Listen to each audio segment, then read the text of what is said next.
And throughout his career, Mastroianni was forever being asked the same question, to which he invariably responded, quote, "Once they call you a Latin lover, you're in real trouble. Women expect an Oscar performance in bed." So imagine then Luchino Visconti's casting Mastroianni in the role of the dreamer in White Nights, Dostoevsky's great short story from 1848 that was again adapted by Robert Bresson in 1971 as Quatre Nuits d'un Rêveur. For this breakthrough starring role, Mastroianni would be playing the man who at 26 has lived what Dostoevsky called a musty, useless life. To women, Dostoevsky wrote, that is, I've never been used to them. You see, I'm alone. I don't even know how to talk to them. I make up regular romances in my dreams. It's true, of course, I have met 2 or 3 women, but what sort of women were they?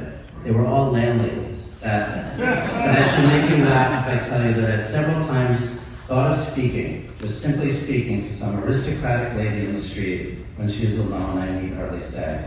Speaking to her, of course, timidly, respectfully, passionately, telling her that I am perishing in solitude, begging her not to send me away, saying that I have no chance of making the acquaintance of any women, impressing upon her that it is a positive duty for a woman not to repulse so timid a prayer from such a luckless man as me.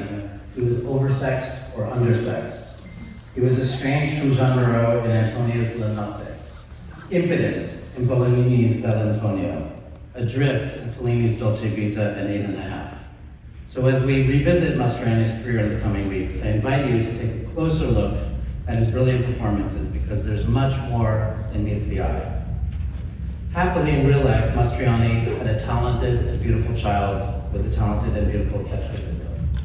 And it is thanks to her, to Chiara Mastroianni, that we can enjoy such a wonderful and varied selection of his films in the coming weeks.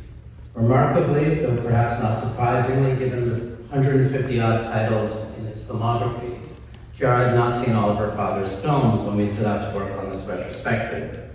This is a testament not only to his prolific career, but also to the difficulty in getting hold of many of these, which are, for all intents and purposes, out of circulation and thus out of sight.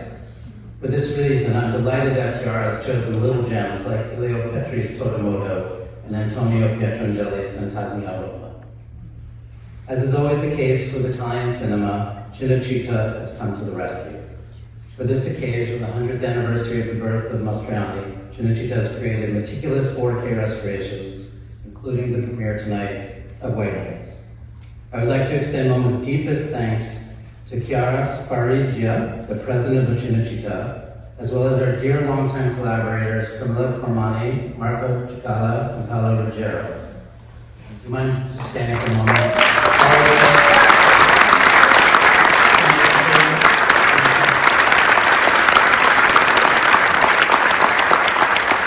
This partnership goes back nearly 90 years to Cinecittà's founding, which happened to coincide with the opening of the very theater you're sitting in right now. Our relationship has only deepened in recent years with retrospectives of everyone from Fellini, Pasolini, and Bertolucci to Claudio Cardinale and Dante Ferretti. Here at MoMA, I wanted to extend my gratitude to Raj Roy, Steve McFarlane, Sean Egan, Andrew Nealon, and Amanda Hicks and Sarah Beth Walsh. I would also like to acknowledge the Italian Consul General here tonight, Fabrizio Di Michele,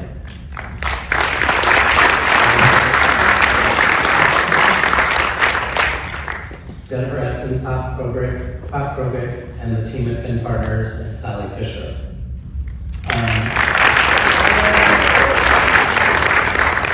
So before I invite the other Chiara, please enjoy Chiara Sbarigia. I knew I was going to make it. Sorry, Sbarigia and Cinecittà, the president of Cinecittà, to say a few words.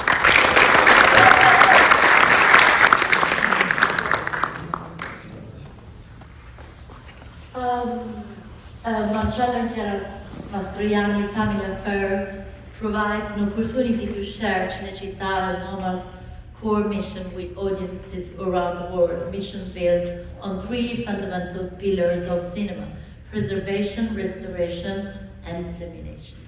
It is both an honor and a tangible tribute to Marcello Mastroianni to present in New York the result of a meticulous restoration process that has brought many of his films back to their original beauty.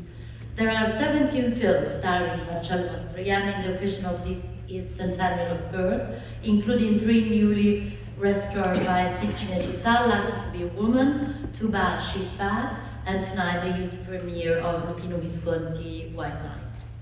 Marcello Mastroianni is widely regarded as one of the most influential actors of the 20th century, and is celebrated for his collaboration with legendary directors such as Bellini, Visconti, Antonioni, Monicelli, and De Sica.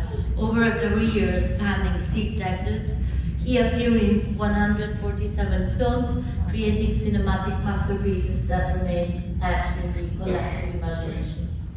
In 1966, in the film Fortune Cookie, Jack Lemmon, at some point, says to Walter McDowell, "I may not be a Mastroianni, but in my own way, this is what should be told to new generations." Marcello Mastroianni was a timeless icon of beauty and elegance worldwide, and his class is like a Federer's backhand, something unreachable. He was considered a Latin lover, but he always avoided cliché, choosing roles that challenged them, such as A Special Day, El Antonio, or the clumsy old man in Fellini's Ginger and Fred. I'm very happy that the collaboration with MoMA has allowed us to cross screenings of the most famous films featuring Mastroianni with those of his daughter Chiara, who honors us with her presence tonight. Starting with the film she presented at Cannes, Marcello Mio, that served as both a tribute to Mastroianni and an introspective journey, moving introspective journey. This exploration allows the film to reflect on Marcello's influence on Italian cinema and culture, highlighting its charisma and timeless appeal. Thank you, Chiara, for being here. Many thanks to Fabrizio Di Michele, General Counsel of Italy, thanks to Chief Curator Rajendra Roy, and Just Siegel, who curated this program together with Cinecittà Fermani, Ruggero, Chiara, and Sally Fisher. Thank you. A little bit of a plug to Chiara's own career as an actor, because we're showcasing wonderful films by major filmmakers like Arnaud de Blachand and Manuel de Oliveira. And thanks to Marcus Hu and Strand Leasing, we're presenting the North American premiere tomorrow night of Christophe André's Marcello Mio, which was a highlight of the Cannes competition, and which really is, there's no better, more fitting or delightful way to bring in the 2 aspects of this family retrospective together. And I also want to offer my deepest thanks to Chiara for being such a fun person to work with. You never know what you're going to get when you deal with an actor, I must say. And in this case, it was a pleasure always. So thank you so much, and please welcome Chiara Mastroianni.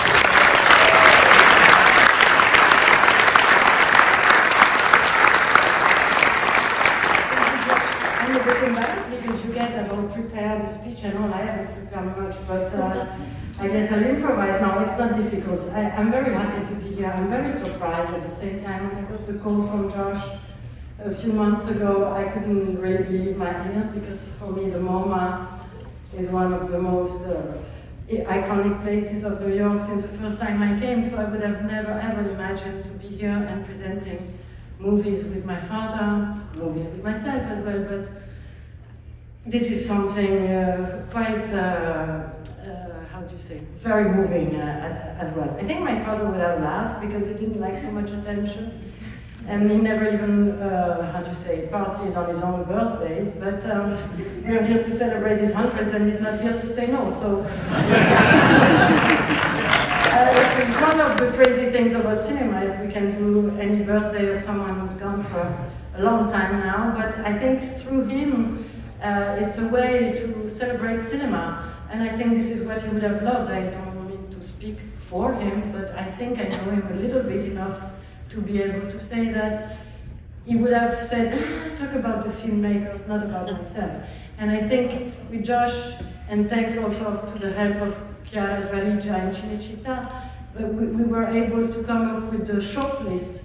There are many other beautiful films, of course, that we couldn't put in the what you will be seeing, but at least I think it's a very eclectic. You say that in English? Okay. It's a very eclectic choice we made, and I think it represents very well all the aspects of his choices, his tastes for cinema, going from very different directions, comedy, drama, and with always, I think for him, the idea to try to contrast with the next film compared to the one before. I mean, you were talking right by Bellantonio, and Bellantonio, he always told me, and he said it in interviews, so this is no secret, but Bellantonio came right after Dolce Vita. Dolce Vita, it was called the Latin lover and all, and so he said, oh yeah, you call me a Latin lover, I'm going to go play an impotent now. So I think contrasting for him was something, he never had a career plan. I think he was very instinctive, and it's something you can feel when you see him act. And I think his engagement in life and towards some subjects, in the time political subjects, shows through the choices of the film he got involved with. And about the Latin lover thing, it would really upset him, because it was a way to also not take care of what he was capable to do as an actor, besides the jokes, of course, that I made me laugh a lot too, and I still watch those interviews with so much pleasure. But it was a way for him to be so reductive towards his talent as an actor. Not that he thought of himself as a talented actor, but he knew he could do a little bit better than just being a Latin lover. And so I think also it's very incredible that this Latin lover legend came with Dolce Vita, because Dolce Vita, I don't know if some of you have seen it already, but Dolce Vita is the story of a loser. It's a man that never conquests nothing. He is seduced, but never manages to seduce anybody. And it's quite amazing, because this film, I love this film very much, of course, but it's a very dark film in what it says, very melancholic film, and it's incredible to think that it's one of the movies that did the biggest economic career. I mean, many. Now 90% of pizzerias are called Dolce Vita. It's a very melancholic film about Italy in a specific time of Italy. Nowadays it's easy to say it's a masterpiece, but back then it was quite rebellious to do this kind of film, which actually brought a lot of scandal towards the Vatican, etc. It was not an easy path for that film. Now we don't realize it nowadays, because many years have gone by. But so anyway, I have a lot of respect for his work. I could be talking about him for hours, but you have to watch a movie. So all I can say is a big thank you, really. Thank you for this invite. Thank you for giving me the opportunity of talking about my dad as much as I want, without breaking anyone's brain, because I always feel this guilt, and she's gonna come again and talk about the father. But I do have pleasure talking about it, no one's perfect. And thank you, Chiara, for all you do, because I just wanted to add one last thing about the restoration. I think I have a lot of respect for people involved with the restoration of films, because we always think it's very normal to have a very beautiful, clear copy of a film, but we never realize that there is so much work, so much energy, so much. Actually, even Mr. Scorsese has invested a lot of money with his foundation in restoring films of other filmmakers. And I think it's a beautiful gesture from a filmmaker to another, from present to past, and for the best of the future that comes. Many movies are still very, sadly sometimes, actual. They have some resonance even nowadays, and you would think maybe there has been some progress, but sometimes there hasn't. So I think you will be struck by the modernity of the subjects of many films that we chose together. And so I say hooray to cinema. I think this is a way to celebrate cinema above everything. What else? I can give you my cell phone number. Thank you for being here.